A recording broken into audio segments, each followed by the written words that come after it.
When the world's first flu pandemic struck in 1580, it was thought to be caused by the influence of the position of the stars, hence the name influenza. Of course, we now know that the flu is caused by a virus, but there is one star whose position does seem to influence how bad the flu gets. When Earth points away from this star, the flu comes, and when it points towards it, the flu goes away. That star is the sun, and the pointing is the seasons. It's spring right now in the northern hemisphere, and the COVID-19 pandemic has ground the world to a halt. But will the virus just go away on its own in the summer? And if not, when will it end? COVID-19, also known by the virus's name, SARS-CoV-2, is actually the relative of another coronavirus, the one that caused the SARS outbreak in 2003. Like COVID-19, SARS started in Chinese wet markets and spread during the winter months, eventually hitting over 20 countries. However, by May, the number of new daily cases, or the curve, peaked and declined into the summer.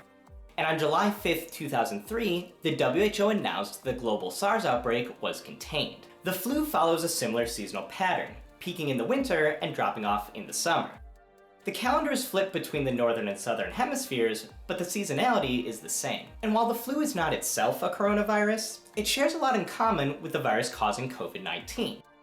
Both use RNA, a cousin of DNA, to hijack human cells, and both are surrounded by a layer of fat, which means they can be killed by soap. So maybe coronavirus will act like the flu and just go away when it gets warm. There are a couple of reasons not to be so optimistic, and they have to do with two human biases. The first is the tendency, especially in Western countries, to ignore the global south, the low and middle income countries which include the tropics.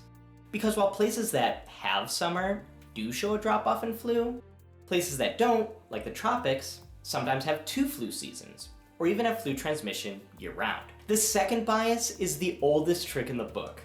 Correlation is not causation. Just because the SARS epidemic stopped in the summer doesn't mean that it stopped because it was summer. Unlike with COVID-19, where you can start infecting other people before you feel symptoms, with SARS, you didn't really start infecting others until the 5th or 6th day after you got sick. Once scientists figured this out, they were able to quickly identify cases and isolate them before they could infect other people.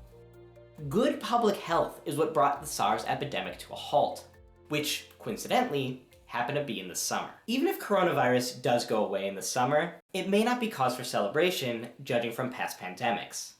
The 1919 Stanley Cup hockey championship was played a full year after the first case of Spanish flu. It was a back-and-forth, blow-by-blow series that was all tied up going into the last game, which in the end would never be played. Before that final game, several players came down with the Spanish flu, one died, and the championship had to be cancelled. Instead of happening all at once, the Spanish flu came in 3 waves. A first wave in early 1918, followed by a much deadlier second wave in the fall, and a final wave in 1919.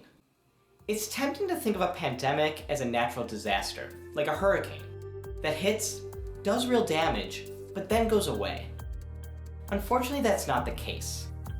We do have new tools to hopefully prevent a repeat of 1918, but we should be prepared for this to be with us for a while.